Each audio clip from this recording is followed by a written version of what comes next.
สบายดีทุกคนเนาะมื้อนี้ข่อยก็สิพาทุกคนมาเบสสถานการณ์น้ำท่วมอยู่บ้านข่อยเนาะ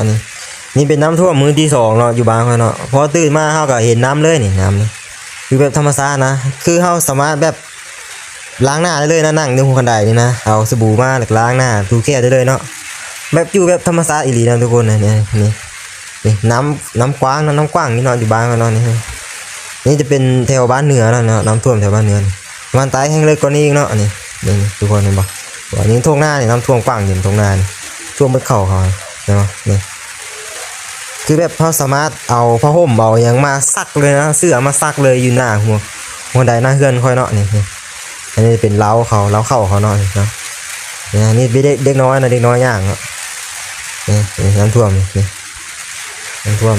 แถวนี้จะประมาณเพียงหัวเข่าเด็กน้อยแถวนี้ความลึกมันนะแถวนี้ทุกคนเบิ้งไปน้องกันเนาะเบิ้งไปน้องกันยาวๆเลยเนาะคลิปนี้ยาวคลิปนี้เป็นคลิปแรกเนาะพากเสียงเนาะเราก็บ่เคยพากมาก่อนเนาะนี่จะเป็น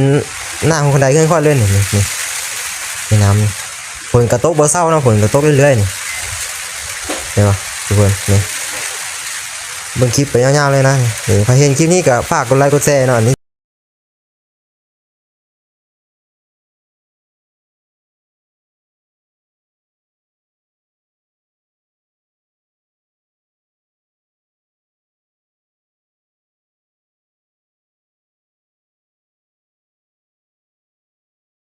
เป็นน้ำห้วยสมุทรเนาะนี่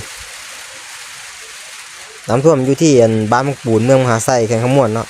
เขตบ้านพ้นสวรรค์มันพ้นเมืองเนาะนี่